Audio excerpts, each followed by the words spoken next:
esta sesión vamos a hablar de una cuestión muy importante que tiene que ver con la novela Doña Bárbara de Rómulo Gallegos. Doña Bárbara, como todo el mundo sabe, se publica en 1929 y su autor es Rómulo Gallegos, que nace en el año en el que se publica La Regenta, en 1884, en Caracas, y muere en 1969, 2 años después de la muerte de Azorín, que tiene lugar en 1967. En marzo del 67, si no recuerdo mal, murió Azorín. Yo no recuerdo la fecha, pero yo no había nacido todavía. Yo nací unos meses después de que muriera Azorín, en el año 67. En marzo fallece Azorín, yo nací en diciembre. El caso es que en esta novela, Doña Bárbara, hay un capítulo, que es el siguiente al último que comentamos, que se titula Los amansadores, capítulo 2 de la segunda parte, de las 3 partes que tiene Doña Bárbara. El capítulo 2 se titula Los amansadores. En este capítulo vamos a hacer referencia a cómo se construye un personaje literario, cómo se construye sobre todo un personaje de novela, un personaje literario de novela, un personaje literario pero narrativo, en una estructura narrativa. Sirve para un cuento, sirve para una novela, sirve para cualquier forma de narración, incluida también el romance. Y también podríamos aplicar este esquema a un personaje teatral, aunque el personaje teatral admite y adquiere y exige otras variantes. Esto desde un punto de vista formal, es decir, desde el punto de vista de la construcción formal del personaje. Pero aquí no nos vamos a referir a cualquier personaje. En un capítulo anterior se habló de un personaje un tanto siniestro que desempeñaba el papel, desempeñaba la función de un administrador de justicia, una especie de juez local, una especie de gobernador civil, una especie de jefe civil de una comarca, todo eso junto. Este personaje se llamaba Ño Pernalete. Ño, señor Pernalete, Ño Pernalete. Ahora vamos a volver a hablar de él, pero vamos a hacerlo desde otra perspectiva, desde otra visión, desde otro punto de vista. Con frecuencia se dice que la novela perspectivista la construye Ramón Pérez de Ayala. Bueno, esto es una manera muy gratuita de hablar de la novela perspectivista, porque la novela perspectivista ya está dada en el Quijote, y está dada en el Quijote concretamente cuando en la novela intercalada de Luscinda, Cardenio, Don Fernando y Dorotea, cada uno de ellos, excepto Luscinda, da una versión de los mismos hechos. Es decir, cada uno de estos 4 personajes, quizás el que menos, Luscinda, da su propio relato, da su propia narración, su propia expresión de lo que ocurre, situado cada uno de estos personajes en una perspectiva propia y específica. Don Fernando da su versión de los hechos, Cardenio da su versión de los hechos, Dorotea da la versión de los hechos por ella y por los demás incluso, es decir, Dorotea habla por ella y habla por los demás. Cardenio igualmente lo mismo hace, y Luscinda quizás sea la que menos insiste en su propia versión, es la más callada. Pero la novela perspectivista ya está dada en el Quijote. En realidad, como he dicho tantas veces, en el Quijote está el genoma de la literatura, el genoma de la literatura universal. Lo que no está en el Quijote no está en la literatura, ciertamente. Toda la literatura posterior a Cervantes ha sido una perífrasis del Quijote, en definitiva. Y la literatura de hoy día incluso es una caricatura en relación con lo que es la literatura. La edad de la literatura ya ha pasado. Hoy día realmente no hay grandes literatos, no hay grandes escritores de obras literarias. Hoy día hay artífices de productos culturales a los que las editoriales hacen creer que son escritores, pero realmente esto es así. O sea, cualquier otra interpretación es una forma de autoengaño colectivo o incluso de narcisismo, simplemente. Pero vamos a ver, es decir, si hablamos de literatura no podemos hablar del siglo XXI.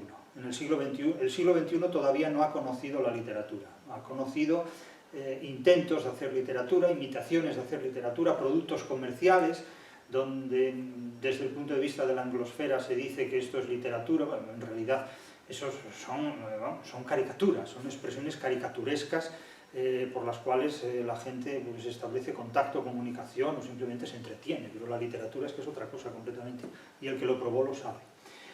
Aquí vamos a hablar de cómo se construye este personaje, Ño Pernalete, desde una perspectiva un tanto diferente, y vamos a distinguir lo que es una interpretación de los signos que construyen el personaje, una semiología del personaje.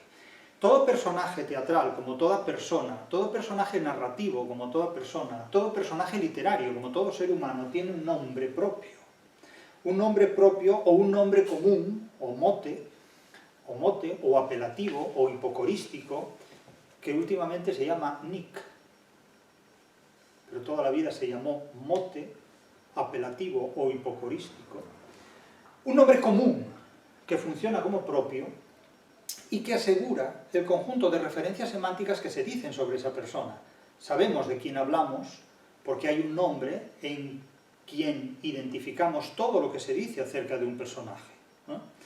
Es posible que un personaje literario tenga varios nombres, entonces se habla de polionomasia, que es una característica de la novela bizantina o de la novela de aventuras, donde un personaje suplanta su propia identidad ante otros y cambia de nombre. Esto hoy día en las redes sociales se hace con mucha frecuencia, pero nadie sabe que padece polionomasia. Otra cosa es la homonimia, es decir, que personas que no son una persona suplantan la identidad de otra persona. Esto se da con mucha frecuencia también en las redes sociales, ¿no? Es decir, la homonimia y la polisemia onomástica es muy frecuente, muy recurrente, entonces uno no sabe con quién está hablando, literalmente. Dice, usted no sabe con quién está hablando, ¿no? Porque cree que está hablando conmigo y a lo mejor está hablando con otra persona, eso ocurre con frecuencia. Entonces, si hablan conmigo, tengan la seguridad de que se equivocan porque yo no hablo con nadie. Entonces, si alguien en mi nombre les responde es que les está engañando, porque yo no hablo con nadie, puede decir un determinado personaje, ¿no? El caso es que el cambio de nombre o la suplantación de la propia identidad o de una identidad ajena incurre en polionomasia. No es lo que se da en esta novela, pero en las novelas cervantinas ocurre con mucha frecuencia, sobre todo en el Persiles, donde el propio personaje en realidad, en fin, se llama... los protagonistas son Periandro y Auristela y fingen llamarse Persiles y Sigismunda, o al revés, son Persiles y Sigismunda y fingen llamarse Periandro y Auristela. El propio Don Quijote es Alonso Quijano y adopta la denominación de Don Quijote de la Mancha, y el narrador dice que se llama Quijote, Quesada, Quijana, no se sabe muy bien. Es decir, Cervantes nunca sabe muy bien si sube o baja la escalera, es un escritor muy original, nunca sabe muy bien nada de lo que le preguntan, ¿no? Bien, la ambigüedad es muy propia de la literatura, sobre todo de la literatura de alguna gente. El nombre propio. En segundo lugar tenemos lo que se llama una etiqueta semántica. La etiqueta semántica es el conjunto de características que se dicen, que se van diciendo, que se van señalando, que se van acumulando sobre un personaje. Es el conjunto de atributos que a lo largo de una narración, de una novela, de un cuento, de un relato, incluso también de una obra de teatro, se profieren, se dicen, se atribuyen a un personaje. Naturalmente, la etiqueta semántica se construye con declaraciones que en una novela o en un cuento el narrador hace sobre tal personaje. Dice, tal personaje es alto o es bajo, es idiota, es imbécil o es inteligente. Puede decir el narrador. Pero lo que dice el narrador es también verificable. Porque, claro, a lo mejor dice de un personaje que es muy poco inteligente, que tiene muy poca sal en la mollera, y resulta que este personaje, cuando actúa, demuestra más inteligencia que los demás. Es lo que ocurre a Sancho Panza en el Quijote. El narrador del Quijote dice que Sancho Panza es tonto, que es medio tonto, pero luego resulta que es mucho más inteligente, incluso cuando administra justicia en la ínsula Barataria, es mucho más inteligente que los gobernadores oficiales y verdaderos. Es decir, que las palabras del narrador son verificables, como ocurre con muchas personas. Cuando dicen, bueno, es que fulanito es así, o es de esta manera, o es de esta otra manera. Dicen, fulanito es muy inteligente, lleva 18 años haciendo la primera página de su tesis doctoral. Y claro, entonces uno llega a dudar de la inteligencia, no de fulanito, sino de quien da diagnóstico tal sobre fulanito. Claro, evidentemente, una persona muy inteligente, lleva 18 años redactando la primera página de su tesis doctoral. Suponemos que puede ser una persona muy cuidadosa en la redacción, o no, pero claro, eso ya depende de cada uno, ¿no? Ya depende de cada uno. Dice, la regenta es la mujer más atractiva de Vetusta, pero de ella solo se enamora un cura. Claro, es una cosa muy curiosa esta, ¿no? La ironía no solo está en las palabras, la ironía está en los hechos en muchísimos casos. De hecho, la realidad no escribe absolutamente ni una sola palabra, la realidad no sabe nada de filología, y sus ironías se manifiestan en la construcción de la fábula de la vida de cada uno de nosotros. Es decir, la ironía de los hechos es una ironía ontológica. La ironía de la literatura, en principio, convoca filológicamente a la inteligencia humana, pero a través de los hechos, a través de la concatenación de los hechos narrados, manifiesta unas terribles ironías que van mucho más allá de las palabras.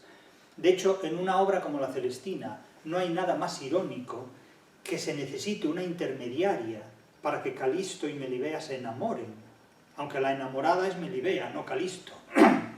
Calisto está enamorado, entre comillas, de otra cosa, pero no del corazón de Melibea, sino de otra parte del cuerpo de Melibea, vamos a decirlo así muy discretamente. La que sí verdaderamente está enamorada de Calisto es Melibea. Pero bueno, a veces los hombres fingen amor para obtener otra cosa que no es amor, y algunas mujeres se lo creen y otras no, y a la inversa. Es decir, esto es la complejidad de la vida real. Lo que sí es cierto es que en la etiqueta semántica se compone de 3 dimensiones. En la novela, lo que el narrador diga sobre los personajes, lo que el personaje diga sobre sí mismo, y lo que otros personajes digan sobre ese personaje. Puede ocurrir que haya un personaje que diga sobre sí mismo que es muy inteligente. Pongamos, hay un personaje en un cuento y un personaje en una novela que dice: yo soy muy inteligente, soy una persona de una inteligencia extraordinaria, sobresaliente, manifiesta, ¿no? Y dicen: bueno, ¿y usted qué sabe hacer? Y yo pienso. ¿Y usted en qué piensa? Yo pienso en cómo cambiar el mundo, ¿no? Dice, por ejemplo, ¿y con eso demuestra usted ser inteligente? Dice: mucho. Bien, ya está, no se discute. En una obra de teatro, en un entremés, que es la elección de los alcaldes de Daganzo, se hace un examen a cada uno de los candidatos que se presentan al alcalde, y le pregunto: ¿y usted qué sabe hacer?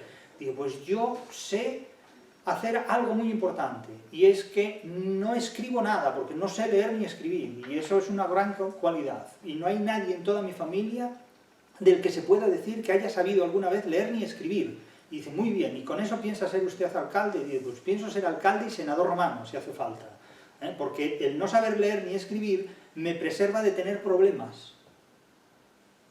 Porque claro, al no saber leer no interpreto nada, y al no saber escribir no digo nada que me comprometa. Lo cual es una gran ventaja. Es como dice: ¿usted tiene redes sociales? No. Dice: claro, y eso pues una gran ventaja, porque me preserva de la intoxicación emocional o psicológica o del tipo que sea, ¿no? Por ejemplo, es un ejemplo, no hay que tomárselo en serio esto. Entonces él dice que no sabe leer ni escribir, porque claro, saber leer y escribir implica que uno forma parte de unos procesos comunicativos que están saturados de toxicidad.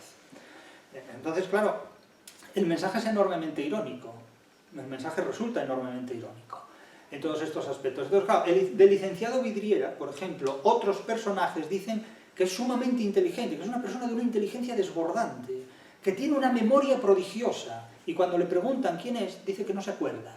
Entonces, claro, no deja de ser curioso que el narrador diga que tiene una memoria prodigiosa, que los profesores de la Universidad de Salamanca, doctores en teología, digan que es un genio, una cosa impresionante de inteligencia la que tiene, y cuando le preguntan quién es, dice que no se acuerda, con lo cual de ser hipernésico pasa a ser casi amnésico, y de ser extraordinariamente inteligente, cuando le hacen una pregunta básica, responde con unas chorradas monumentales. Entonces, claro, si alguien dice: bueno, es muy inteligente, pero lleva 18 años redactando las primeras líneas de la primera página de su tesis doctoral, uno ya no es que dude de la inteligencia del doctorando, es que duda de la inteligencia de su director de tesis. En este caso, de los doctores en teología de la Universidad de Salamanca que aparecen en el licenciado Vidriera. Quiero decir con todo esto que la etiqueta semántica que se construye con lo que dice el narrador en la novela, con lo que dicen las acotaciones en el teatro, con lo que el personaje dice de sí mismo, que puede decir: porque yo soy un miserable, yo soy un desgraciado, yo soy un sinvergüenza, pero eso puede ser narcisismo de la delincuencia, hacer alarde de las fechorías propias, cuando estas fechorías se aplauden, claro. Es lo que ocurre con Ginés de Pasamonte, lo que ocurre con el Lazarillo hace alarde de sus sufrimientos, el Lazarillo es un narcisista del sufrimiento, exhibe constantemente su sufrimiento, pobrecito yo. ¿Por qué? Pues porque al final parece que tiene que justificar lo confortable que resulta vivir a costa de los cuernos. Él vende su cornamenta, en definitiva. Entonces, claro, eso no deja de ser más que un narcisismo de la debilidad y de la impotencia, haciendo virtud de su comodidad, no de su necesidad, porque el lazarillo no hace nada en absoluto por superar la condición limitada de vida de la que procede. O sea, mucho antes de que Zola inventara el naturalismo, creyéndose que lo inventó él, porque Zola debía vivir en un mundo aparte completamente, porque no leyó ni a Gabelé, ni leyó el episodio de la longaniza de Lazarillo, ni leyó el determinismo de Lázaro, ni leyó absolutamente nada. Ni él ni sus intérpretes. Es decir, que un personaje puede decir de sí mismo lo que quiera, pero eso no quiere decir que diga la verdad. Otros personajes pueden decir de este personaje lo que quieran, pero eso no significa que digan la verdad, porque hay una cosa que se llama difamación y calumnia, que es muy común entre los seres humanos. No sé si ustedes conocen esto, ¿no? Pero hay gente que habla mal de otra, en público, y se quedan tan felices, no hay ningún problema. Es decir, no deja de ser curioso que se insista una y otra vez en combatir el acoso escolar, y luego cuando la gente se hace adulta y madura, se pasa la vida insultándose la una a otra a través de internet. Es una cosa curiosísima esta, ¿no? Es decir, o sea, educan a la gente para evitar el acoso, y después, una vez que cumplen cierta edad, se dedican a acosarse todos mutuamente, a insultarse, a llamarse cosas, a buscar analogías antropológicas o póngidas entre los seres humanos y llamar a uno, animalizar a los seres humanos de una manera estrambótica, ¿no? Es una cosa muy sorprendente esta entre los adultos. O sea, realmente da la impresión de que la gente, en lugar de cumplir años, hace un uso patológico de la razón en vez de desarrollar ese racionalismo. Lo de la etiqueta semántica y la construcción del personaje es algo que en el mundo de la comunicación, y de hecho esto es un esquema profundamente semiológico, en el mundo de la comunicación resulta extraordinariamente aprovechable y visible, para bien y para mal. Pero cómo se construye un personaje es una cuestión absolutamente decisiva en el terreno de juego de la escritura, en el terreno de juego de la literatura. Otro segundo aspecto enormemente importante es el relativo a la función, a la situación y a la acción del personaje. Por sus obras los conoceréis, dicen los evangelios apócrifos. Es decir, que, claro, si por sus obras los conoces, evidentemente una persona se define no solo por lo que dice, sino por lo que hace. Porque volvemos a lo de antes. Alguien puede decir, yo soy muy listo, yo soy muy inteligente, yo soy un gran compositor de obras musicales. Dice, bueno, ¿sabe usted lo que es un intervalo de cuarta justa? Y dice, bueno, no lo sé. Y bueno, pues entonces, claro, ¿y cómo se explica que usted sea un gran compositor de obras literarias y no sabe cuál es la tonalidad de fa mayor, por ejemplo?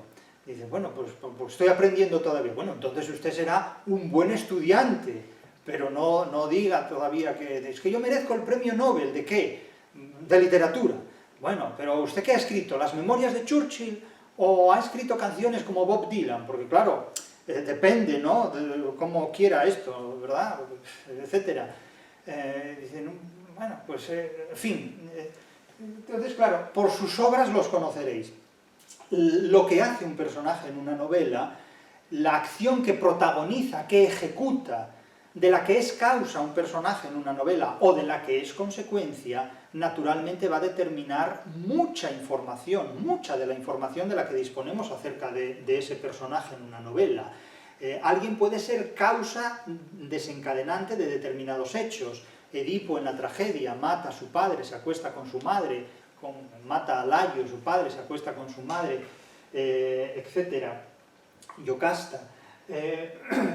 Pero ¿cuál es la función que está detrás de cada una de estas situaciones? Es algo que ha estudiado sobre todo la teoría literaria de orden funcionalista. Todos conocemos el libro de Vladimir Prop, Morfología del cuento ruso, donde se define precisamente la función como la acción de un personaje definida desde el punto de vista de su significación en el desarrollo de la intriga. Así lo dice literalmente el traductor de esta obra. La función narrativa, y esto es el fundamento del funcionalismo, es decir, la piedra esencial, la piedra de toque, la piedra toral del arco del funcionalismo, la función es la acción de un personaje definida desde el punto de vista de su significación, de su relevancia, de su repercusión en el desarrollo de la intriga, en el desarrollo de la acción principal de la novela, en el desarrollo de la fábula. Entonces, claro, los seres humanos se definen no solo por lo que dicen, que también, sino ante todo por lo que hacen. ante todo por lo que hacen. Lo mismo ocurre con los personajes de novela, es decir, la regenta protagoniza un adulterio sonado, el magistral induce a un crimen inverso, porque induce a Víctor Quintanar a matar a Álvaro Mesía, y resulta que es Álvaro Mesía el que mata a Víctor Quintanar, es decir, sale todo al revés.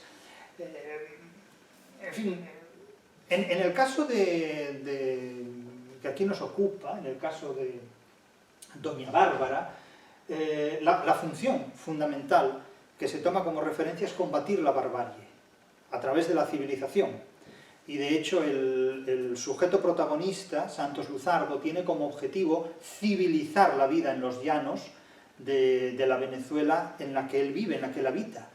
Y trata ante todo de establecer una justicia, de hacer que la justicia del Estado se imponga al caciquismo feudalista de Doña Bárbara, que es una auténtica hipotiposis, es decir, que da nombre básicamente a sus acciones, a la barbarie, frente a la civilización que representa Santos Luzardo. Y las situaciones a las que se enfrenta son situaciones que implican una lucha directa entre civilización y barbarie, ¿no? Completamente. Civilización y barbarie.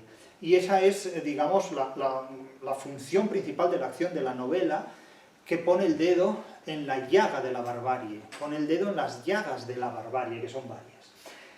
Naturalmente hay otra dimensión, estamos ya en el cuarto punto, las relaciones y transformaciones del personaje narrativo a lo largo de la novela, o del personaje teatral a lo largo de la obra de teatro. Naturalmente las cosas cambian a lo largo de la vida.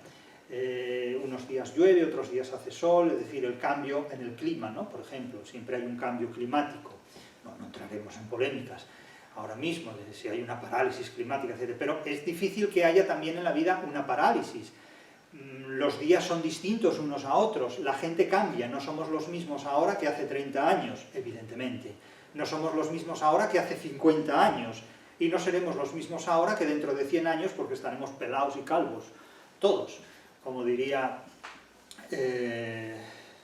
presuntamente Quevedo de Góngora, ¿no? Fuese con Satanás, culto y pelado, mirad si Satanás es desdichado. Yo no sé si Satanás será desdichado cuando se encuentre conmigo o no, pero desde luego es una amenaza importante para Satanás. Porque aguantar en el infierno lecciones de esta naturaleza debe ser bastante insoportable, pero bueno, en fin, no creo que estén acostumbrados. Todo esto a propósito de las relaciones y transformaciones. Evidentemente el ser humano, en la medida en que actúa, se transforma, porque en la medida en que actúa, interactúa con otros seres humanos. La figura de un Robinson Crusoe incluso actúa con sus propias limitaciones personales, de tal manera que, aunque no tengamos a nadie con quien relacionarnos, esa ausencia de relación, esa ausencia de interacción, también tiene consecuencias propias. Por lo tanto, es absolutamente imposible vivir sin experimentar cambios. Además, los cambios se producen físicamente, psicológicamente e intelectualmente, en estas tres dimensiones. Naturalmente hay cambios físicos, pues porque uno puede nacer sano o enfermo, puede crecer sano o enfermo, puede crecer alto o bajo, puede crecer gordo o delgado, es decir, puede crecer con hipertensión o con hipotensión. Quiero decir, es que estamos sujetos constantemente a cambios de tipo físico, a problemas fisiológicos, enfermedades, es decir, accidentes, etcétera, etcétera, ¿no? Por lo tanto, estamos determinados, estamos condicionados por las circunstancias físicas de nuestro propio cuerpo. Y eso implica cambios. Implican cambios también las relaciones con el resto de las personas. Se adquieren trastornos de personalidad desde el momento en que tratamos con determinados individuos que, pues claro, hay que prevenirse respecto a ellos, ¿no? Imagínense ustedes vivir en una sociedad rodeados ustedes de psicópatas o de gente que tiene pues un trastorno esquizotípico de personalidad, que dice que tiene contactos en una tercera fase con quien sea, o con gente que tiene un trastorno de personalidad antisocial, que les roba sus cosas, ¿no? Les roba pues sus pertenencias, sus ordenadores, su móvil, etcétera, etcétera, ¿no? Les roba las llaves, este tipo de cosas, o gente que pues tiene trastornos narcisistas, ¿no? ¿Verdad?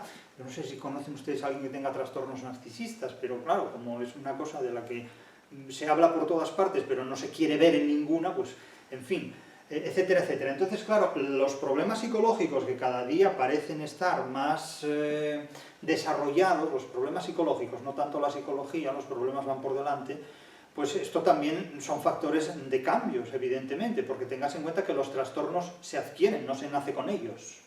No es como la esquizofrenia, que parece ser que se nace con ella o no, pero los trastornos se van adquiriendo. Entonces, claro, en la medida en que uno tiene una serie de problemas psicológicos, pues pueden incrementarse esos trastornos.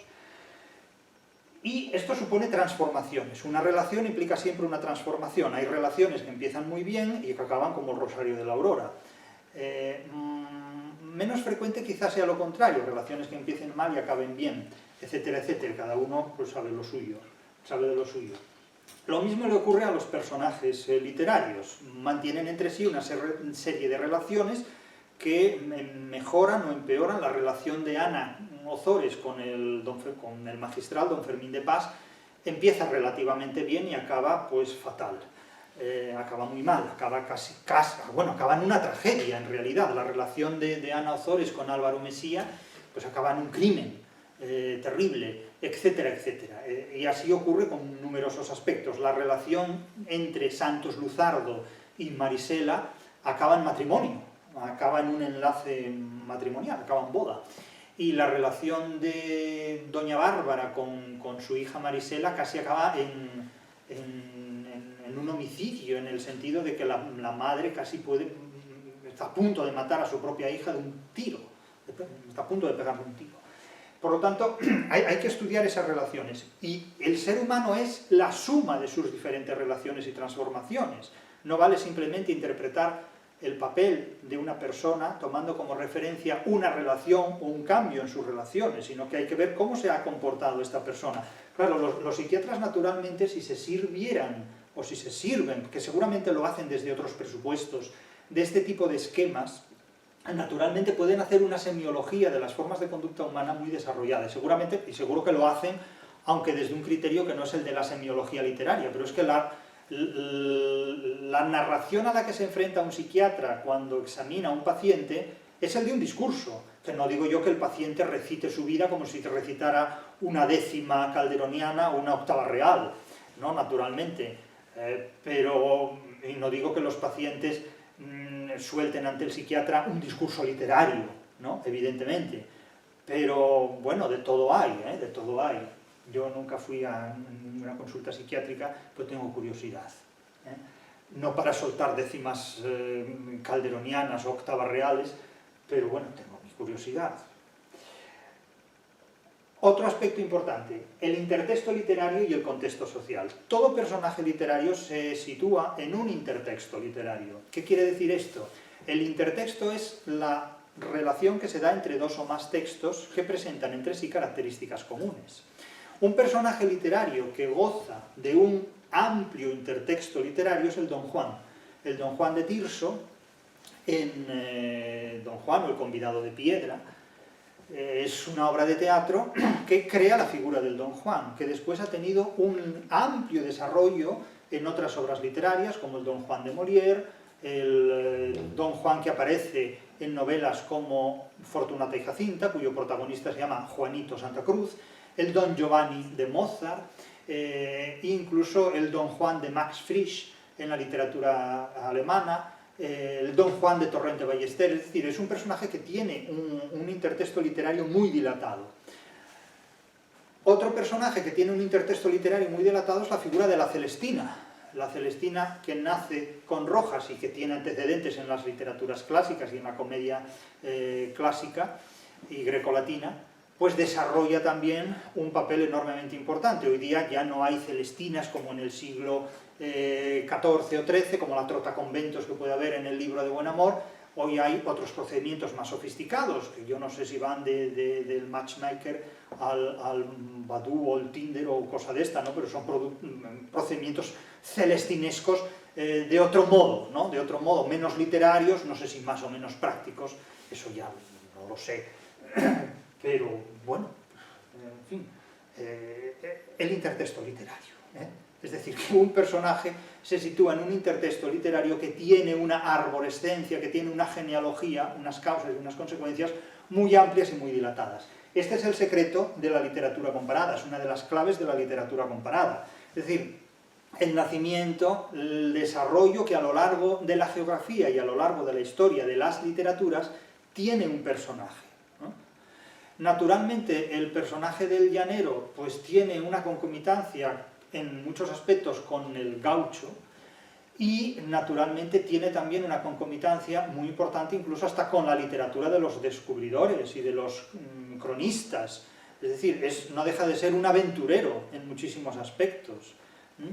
Y el personaje de Ño Pernalete es un individuo que forma parte primero de los que saquean propiedades ajenas, de los que, aprovechando que no hay una infraestructura estatal que ponga orden, que no hay una guardia civil o una santa hermandad, por ejemplo, pues practican el bandolerismo, saquean propiedades ajenas, matan, violan, destruyen impunemente, y después, en un determinado momento, se convierten en gobernadores civiles y en jueces de un determinado distrito, o de una determinada comunidad autónoma o población civil.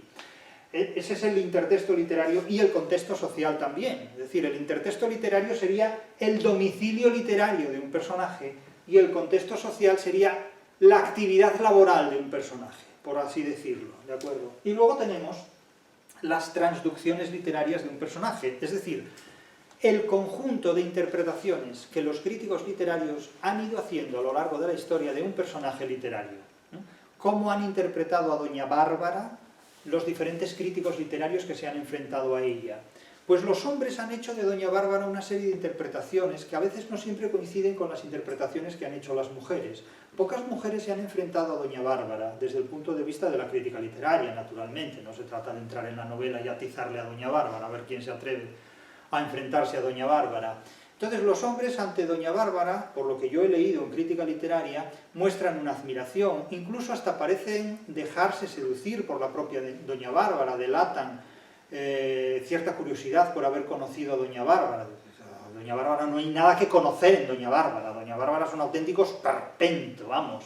Es una víbora completamente, porque es un personaje maligno, pernicioso, lleno de maldad, lleno de veneno, lleno de resentimiento. Es una persona que no ha superado, es una persona con un trastorno múltiple de personalidad en muchísimas dimensiones y características. Es un ser humano inhabilitado para convivir con el resto de los seres humanos, que solo sabe imponerse desde el punto de vista de la violencia, la extorsión y el crimen. Por lo tanto, no hay nada valioso en esa mujer.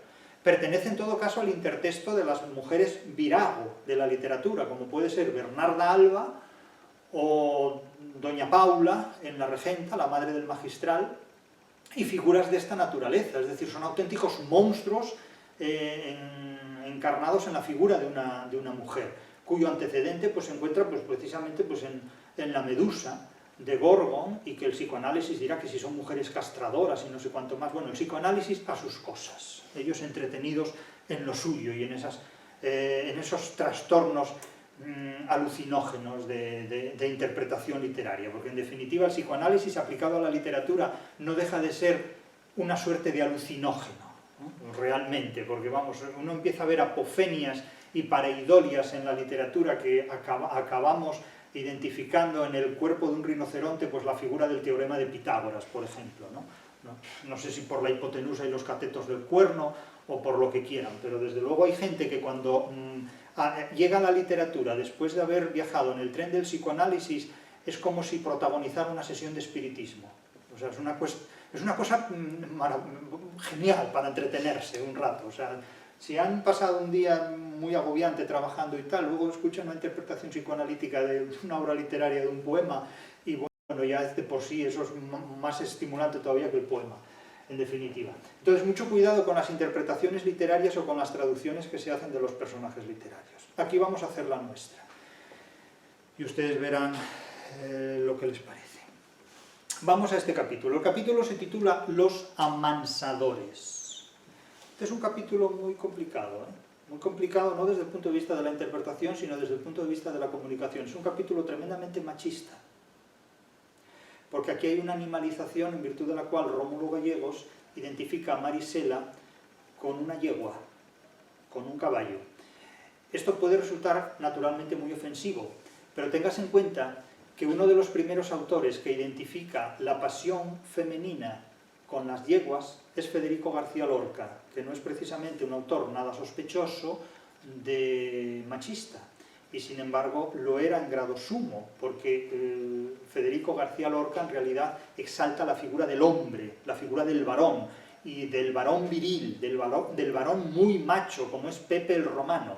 De hecho, no hay una obra más antifeminista que La casa de Bernarda Alba, porque La casa de Bernarda Alba presenta a mujeres que se matan entre sí por copular con un hombre, porque en definitiva la lucha que mantienen entre sí madre e hija y hermanas contra hermanas es por un hombre.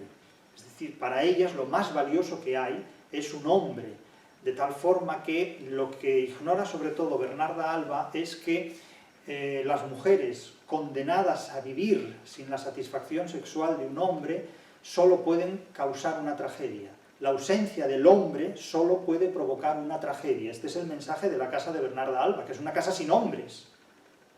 De hecho, la tragedia comienza cuando muere el único hombre que hay en esa casa y Bernarda toma el mando.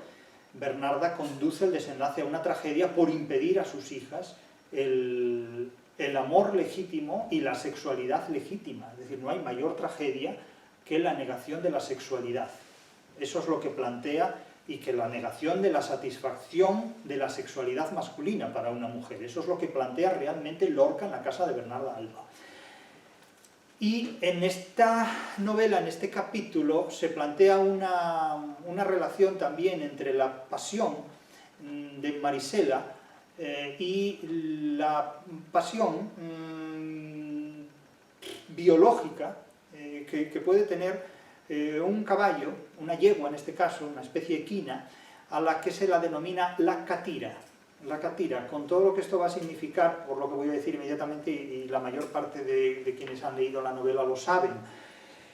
Dice este capítulo, Los amansadores: varios días había estado Carmelito. Carmelito es el nombre apocorístico que designa este personaje clave de este capítulo, Carmelito. No se olviden de este nombre, Carmelito.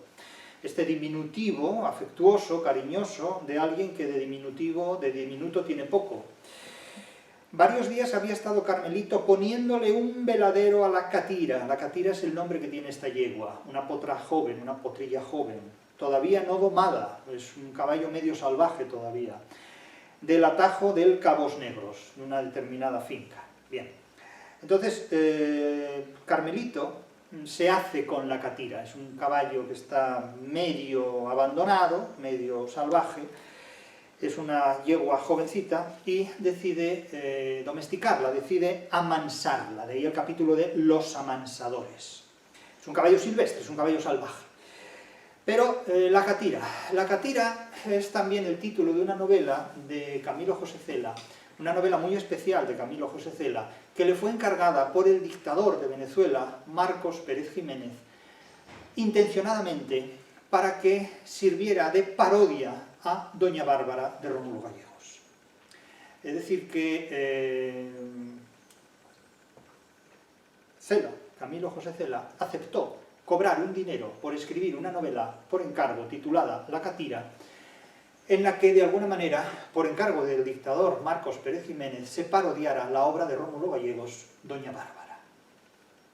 El Premio Nobel de Literatura, que también se había ofrecido como delator al gobierno resultante del alzamiento nacional, como delator a aquellos que durante la ocupación de Madrid hubieran prestado algún servicio o alguna utilidad a los asediados en Madrid. Bien, Camilo José Cela aceptó este encargo y tituló la novela precisamente La catira. La catira designa en Venezuela y en otras geografías de Hispanoamérica pues una mujer rubia o una mujer pelirroja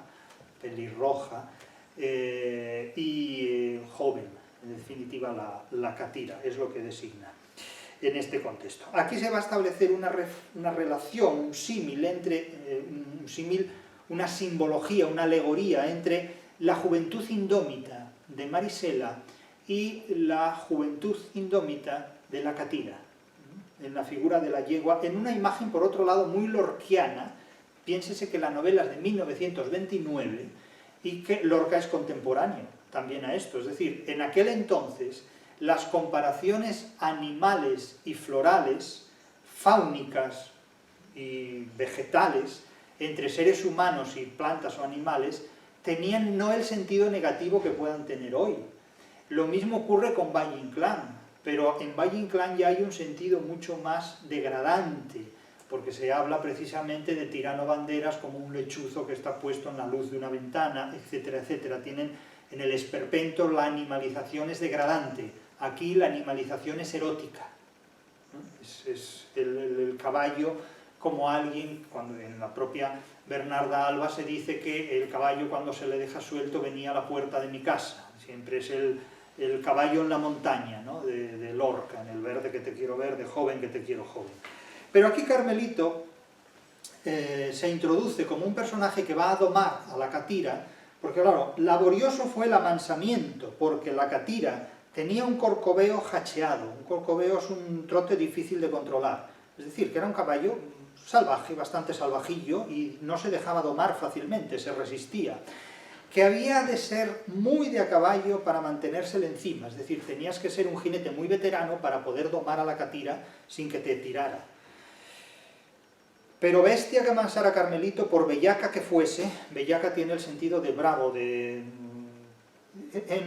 Venezuela digo que creo porque no lo sé exactamente, y aunque el diccionario diga eso, yo del diccionario desconfío, yo me fío más de los hablantes que del diccionario. Es muy importante esto. La administración me ha convertido en un teórico de la literatura, pero yo me fío más de la literatura que de la teoría, y supuestamente dice la administración que yo soy catedrático de teoría de la literatura y literatura comparada, pero yo desconfío mucho de la teoría de la literatura y de las cátedras también, pero esto es otra cuestión.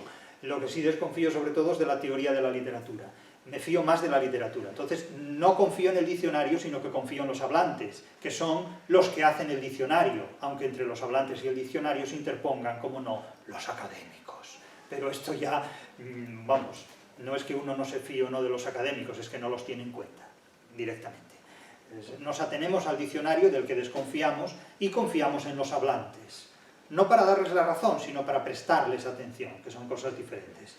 Y creo que la palabra bellaco, bellaca, en Venezuela, no significa malo o perverso, como puede significar aquí, entre otras acepciones, sino que significa sobre todo bravo, intenso, etc. Y vamos a dejarlo así, no vamos a incurrir en datismo, en una acumulación de sinónimos.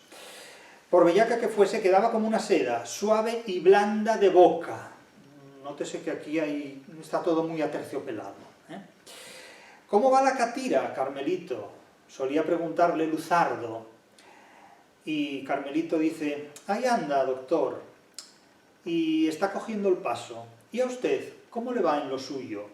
Esto me lo van a permitir, parece un diálogo entre dos personas que se encuentran en una escalera y ni el uno ni el otro declara si sube o baja. El típico diálogo que, ustedes saben, porque lo saben, de aquello que hablamos el otro día, ¿qué? Bueno, ahí estamos. Ese es el típico diálogo de dos que no diremos de dónde son, porque no importa, se encuentran en una escalera y no saben si sube o baja el uno o el otro, pero están así. Aquello de lo que hablamos el otro día, ¿qué? No sé. ¿Tú qué crees? Bueno, ¿a ti qué te parece? No sé, ¿tú qué piensas? ¿No? Así estamos. Bien. Entonces le dice, vas amansando la catira, salta poco a poco. Bueno, ahí estamos. ¿Y usted qué tal? Con lo suyo, que no se explicita tampoco, ¿no? Y el narrador, que sabe que los lectores somos cortos, porque si no, no nos dedicaríamos a la literatura, nos dedicaríamos a las ciencias ocultas. El narrador dice, se refería a la tarea de la educación de Marisela, emprendida por Santos. Claro, Rómulo Gallego sabe que habla para gente que lee literatura, no para gente que opta al premio Nobel de Física.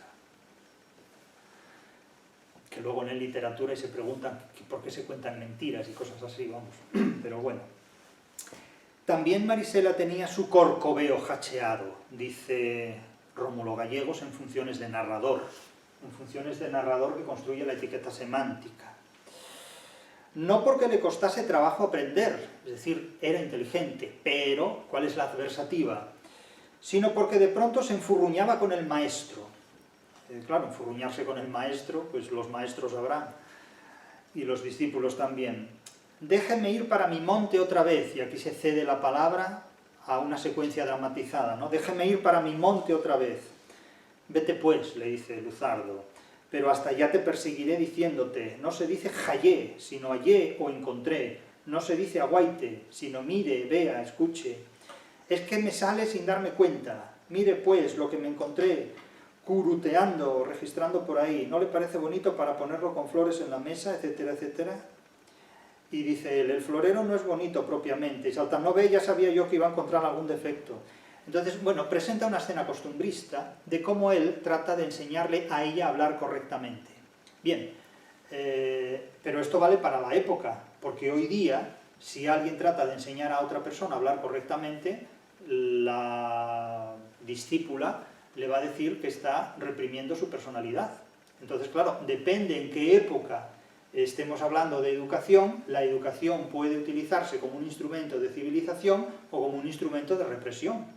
Claro, es que lo que en un contexto dado, lo que en una determinada época puede ser enseñar a una persona a hablar correctamente, en otra época puede ser reprimir la libertad expresiva o locutiva de un ser humano. Entonces, claro, depende de dónde nos queramos situar. Entonces, si interpretamos esta novela conforme al contexto en el cual se escribió la novela, aquí hay una secuencia de una persona que educa a otra a hablar correctamente con el fin de que pueda abrirse camino en la vida y de que pueda compartir su capacidad de razonar usando el mismo código que utilizan otras personas también para razonar. Pero sin embargo, puede ocurrir que en otra época, por ejemplo, la que estamos ahora, esta secuencia se interprete como una forma represiva que un hombre tiene para, digamos, limitar las libertades de una mujer. Entonces cada uno podrá escoger la interpretación que quiera. Yo doy las dos interpretaciones, advirtiendo que en un caso esto se interpretaba como un proceso educativo y en otro caso se identifica como un proceso represor y machista. Entonces cada uno de ustedes valorará la opción que mejor convenga a su bienestar emocional o intelectual o del tipo que sea. Yo digo lo que hay. ¿De acuerdo? Entonces, pues ya van leyes, lo quieren reyes. De tal forma que vamos al relato de Carmelito. Hay un momento dado en el que se citan los cuatro: la Catira, Carmelito, Santos Luzardo y Marisela, y están los cuatro compartiendo un espacio. En un momento dado Carmelito hace la doma del caballo, de la yegua, de la especie equina, y mantienen una conversación, y aburrida de oírles la conversación, Marisela decide cabalgar a la Catira, ¿no? Y entonces Marisela, cabalgando la yegua, se la percibe pues en torno, en lontananza, y además canta una canción. Es decir, es una imagen completamente lírica, completamente de novela lírica, que hace pensar a algunos en un famoso anuncio televisivo de hace muchos años, donde en los Campos Elíseos de París una mujer muy sensual, vamos a decirlo así, muy sensualmente manifestada en los años 60. Manifestarse sensualmente en los años 60 no es lo mismo que manifestarse sensualmente en el siglo XXI, pero quizás todavía se pueda encontrar por internet ese anuncio donde se publicitaba una bebida alcohólica, no sé si era un brandy, Terry 1900, una cosa por el estilo. Entonces es una imagen relativamente comparable, pero no en los Campos Elíseos de París, sino en los llanos de Venezuela. El caso es que la conversación que en ese momento mantienen Carmelito y Santos Luzardo es lo que aquí más nos interesa, sin menospreciar la secuencia de novela lírica en la que terminará el capítulo y mi explicación. Pero la historia de Carmelito, que explica funcionalmente una situación muy importante y que delata relaciones y transformaciones del personaje literario, así como intertextos literarios y contextos sociales, y requiere mucha traducción, mucha interpretación, es la siguiente. Carmelito cuenta su historia en un momento dado, y le dicen en el contexto: permítame que yo también vaya, doctor, quiero ver cómo se desempeña la catira con la señorita, es decir, cómo interactúa la yegua en la cabalgadura que va a hacer de ella Marisela.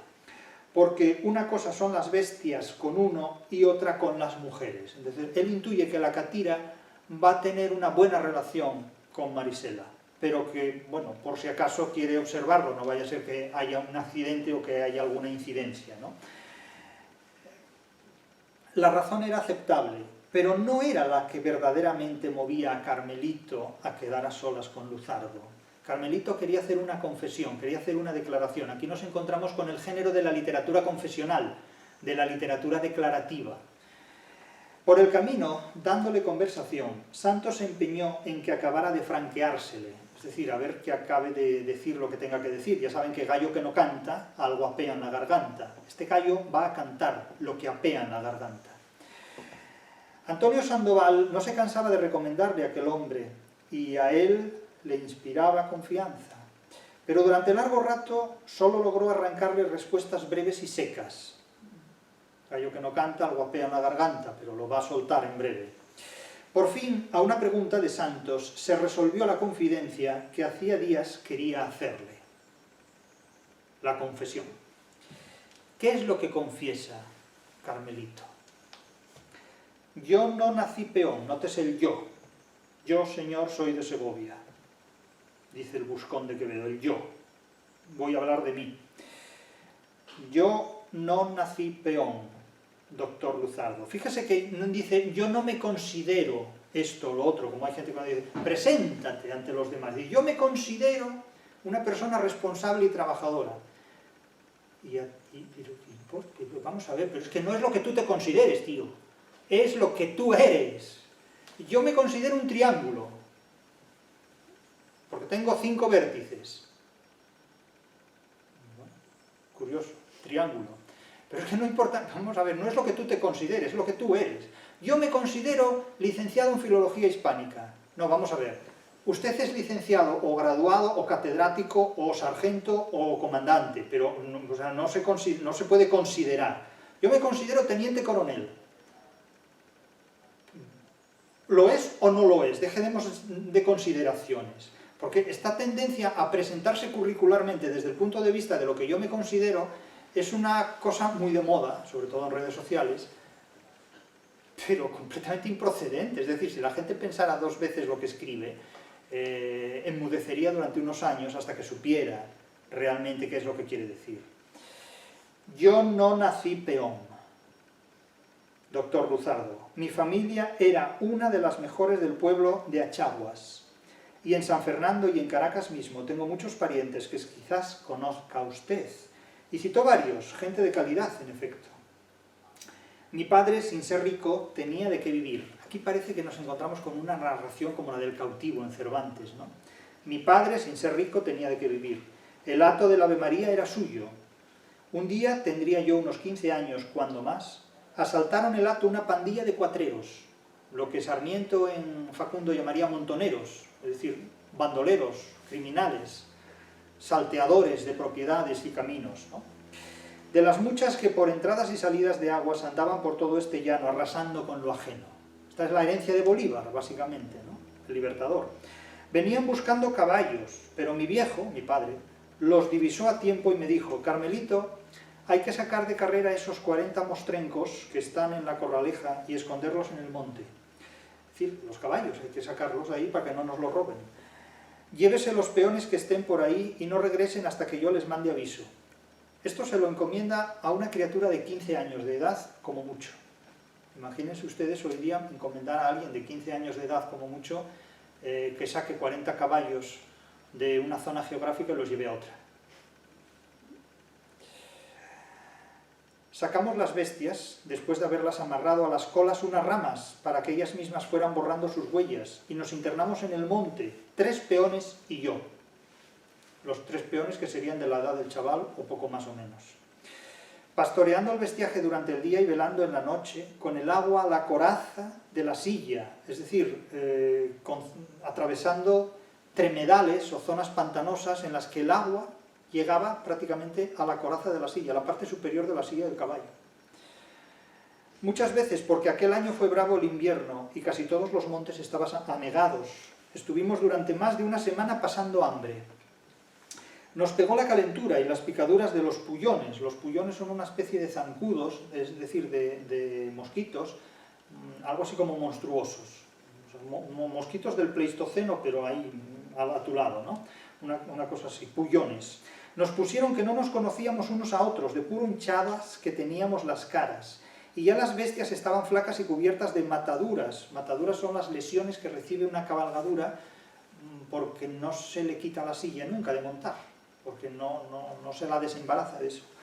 Porque las mordió el vampiro y les cayó el gusano, cuando en vista de que el viejo no me mandaba el aviso de que podíamos regresar, resolví ir hasta la casa, yo solo, a ver qué pasaba allí. ¿Qué pasaba? Ya todo había pasado, hacía días. Una zamurada es un conjunto de aves, particularmente de zopilotes, que echa a volar repentinamente ante la presencia de alguien. Una zamurada es un zamuro también es un tonto, pero un zamuro es un zopilote, que son aves carroñeras, aves que van a comer un cadáver. Una zamurada voló de la casa cuando yo pisé el corredor. Los esqueletos solamente era lo que quedaba de mi padre y mi madre. Y en un rincón, Rafaelito, ese hermano de quien le dije el otro día que lo he mandado a llamar para que se venga a trabajar con usted. Es decir, sobrevivió, era un bebé. Entonces estaba gateando, de meses, no más de nacido. Muriéndose de hambre lo recogí del suelo. Esta secuencia que hace pensar en el hermano de Pascual Duarte, al que recogen de una tinaja en aceite y cuyo cerdo doméstico le había comido las orejas. Esta escena, intertexto literario todo, que hace pensar en el hijo del cruzado de Tirano Banderas, que cuando vuelve a su casa se encuentra a su hijo pequeño muerto en un pecinal, es decir, en un charco de pez, de barro, de limo, y que va con el cadáver de su hijo pequeño, también de muy poquitos años, recorriendo el resto de la novela. Esta imagen tan lamentable de la Hispanoamérica liberada por Bolívar y de muchos otros lugares del universo mundo y de la historia humana, que es una tragedia absoluta, fue lo que determinó la vida de Carmelito, que pertenecía a una clase media que quedó completamente desahuciada. Y al cabo de una breve pausa, prosigue Carmelito y dice: ese que mienta Ño Pernalete, que ahora es gobernador civil y juez de una determinada zona, estaba entre aquellos cuatreros asesinos. Todavía vive, porque aunque andaba con los otros, fue el único que no puso sus manos sobre mis viejos, según supe después. Los demás ya me la pagaron, uno a uno, es decir, los mató a todos. Yo sé que la venganza no es buena, pero es lo único que tenemos por aquí para cobrar deudas de sangre. Se ha dicho que la justicia es la institucionalización de la venganza. Se ha dicho esto, en algún caso. Él dice, yo sé que la venganza no es buena, pero es lo único que tenemos por aquí para cobrar deudas de sangre. Es decir, como no hay justicia, hay venganza. Es la diferencia entre la civilización y la barbarie. Bueno, la civilización es una forma sofisticada de venganza. ¿O no? Cada uno tendrá sus ideas sobre este asunto. De más está decirle cómo es que he venido a parar en peón, aunque de usted lo soy con gusto. Tras esta declaración tan dramática y tan exacerbadamente trágica de lo que hay, Carmelito volvió a encerrarse en su mutismo, mientras Luzardo hacía los comentarios del caso con el cálido lenguaje que empleaba cuando se trataba de algo que tuviese relaciones con la violencia enseñoreada de la llanura. Es decir, Santos Luzardo es una persona insoluble en la barbarie. Le cuesta mucho trabajo digerir estas situaciones tan violentas con las que tiene que convivir y a las que se enfrenta. Entre tanto, Marisela escuchaba. Pero como el tema en que se había engolfado Santos era poco interesante para ella, y además no podía perdonarle que durante una hora larga todavía no le hubiese dirigido la palabra una sola vez, taloneó los ijares de la catira, haciéndola coger un trote más animado, y rompió a cantar una de esas coplas que para cada sentimiento tiene el cantador llanero. Aquí la imagen se disuelve al final del capítulo en una secuencia costumbrista y lírica. propia de literatura costumbrista y propia de literatura lírica, con un erotismo absolutamente innegable. No podemos dejar de reconocer este erotismo de la doncella cabalgando una catira, donde exponencialmente la imagen crece enormemente, es decir, es una imagen que hubiera agradado relativamente a Lorca si quien cabalgara fuera un hombre, pero bueno, tampoco le va a disgustar esto demasiado a una literatura lorquiana. La letra no se oía, es decir, el narrador silencia la letra porque no quiere que las palabras eclipsen o compitan con la imagen, prefiere quedarse con la imagen. Ut pictura poiesis. La letra no se le oía, pero la voz agradable modulaba con gracia la tonada. La voz agradable modulaba con gracia, es una redundancia completamente, es un embellecedor constante. Santos interrumpió su discurso para prestarle atención, es decir, aunque hay un proverbio italiano que dice que cuando il denaro canta la música tace, en este caso el canto de la doncella, el canto no de la sirena precisamente, pero sí de la doncella, silencia la filología. Y la literatura se calla cuando la música habla, en definitiva. Y Carmelito, disipada ya la amargura del recuerdo, se deleitó también en el canto bien entonado, y cuando Marisela terminó la copla, dijo: «Ah, doctor, como que no somos tan malos amansadores usted y yo. Véale el paso a la catira, por lo que a mí me corresponde, que tocante a la obra de usted», y aquí termina en una especie de aposiopesis o puntos suspensivos, una reticencia. Pero esto es en definitiva este capítulo de los amansadores, donde se combinan dos términos muy extremos.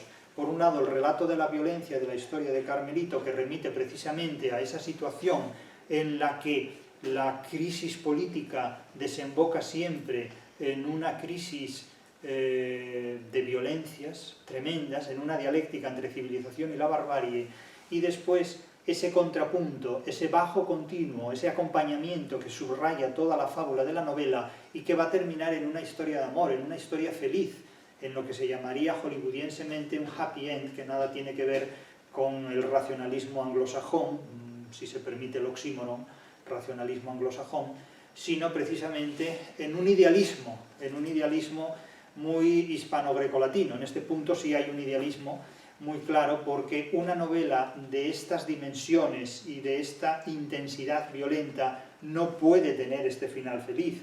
En definitiva, es un final de una literatura de evasión, de una literatura escapista, donde el enemigo, Doña Bárbara, se desvanece y donde el otro enemigo, Mr. Danger, la garra de la anglosfera de los Estados Unidos en Hispanoamérica, se retira. Esto es absolutamente inconcebible en la realidad, ¿no? Pero la literatura plantea, pese a la crudeza de todo lo que manifiesta, un desenlace imaginariamente feliz. En este caso no hay aquí un desenlace realista, pero todo ese desenlace iremos aludiendo a él en su momento.